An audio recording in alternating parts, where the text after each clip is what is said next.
So I want to share with you 3 really child-friendly, meaningful ways that you can explain final consonant deletion. Now, just that word, final consonant deletion, a lot of parents might be confused, thinking, it's a lot of jargon that you're using, and it is. So this is why it can be important for us to think as therapists, how could I explain this, speech pathology, jargon, and these, patterns in a way that makes sense, not only to our children, but to our parents as well. So I'm going to give you an example so you can stop saying final consonant deletion.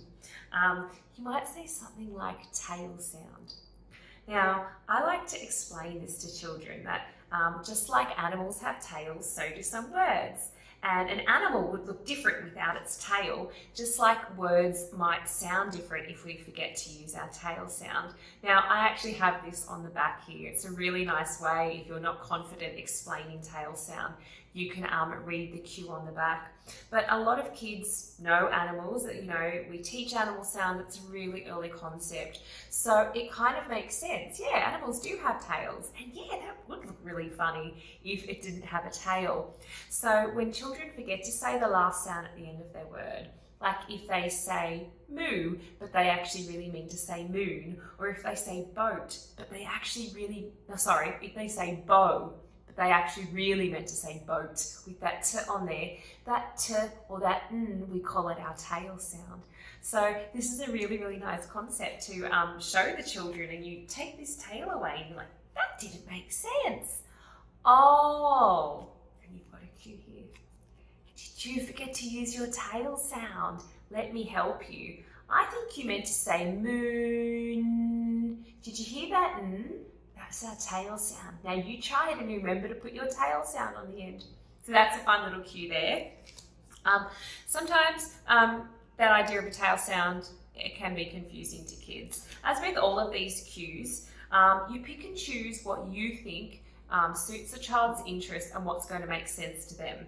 So another way we explain it is a trailer sound. And again, I am going to read off the back of the cue because this is something that you can do in therapy.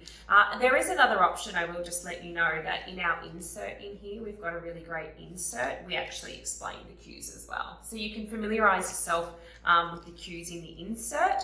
And then if you don't feel confident practicing or saying or explaining these metaphors to your children in the session, you can just read off the back. So the front cabin of the truck joins with the back trailer, and some of the ow sounds need to join together just like the cabin and the trailer. So if the child doesn't say the sound, you're like, oh no, we've got to put the trailer sound on. The trailer sound is tss, and that's where you kind of join it on. If you've got a real truck and you can do this, it is a fantastic therapy idea and a really meaningful way for children to see as well that something's been taken apart and you've got to put together. So there's that one. And then our last cue that we've added in these minimal pair decks, we call it the, we've got our disappearing sound, and it's like the sound is just like vanished, it's gone, it's disappeared like a magician. So we say, just like magicians can make things disappear or vanish, sometimes our last word accidentally disappears too. So it kind of lets the child know, like, it's okay, it happens, just like things can disappear with magicians and magic. Sometimes it does happen with our words, but let's try to find it and say it. So I like these. And then it's like, yay, we found our sound. I like that. It's a really, really nice way. So it just gives the child a chance, I guess, to acknowledge that these sounds do disappear, and just like magic, we can find them again. And it kind of takes it away from being a personal, something personal that the child can't do, but it's like, I can solve the problem and I can fix it. I can find my sound, if the sound disappears. So it's just 3 simple ideas, 3 little cues that you can use, and they're included in this deck. So I like to encourage SLPs to play around and to try to match the right cue and see which concept just clicks and makes sense to the child, and then you use them in conjunction with the minimal pair cards.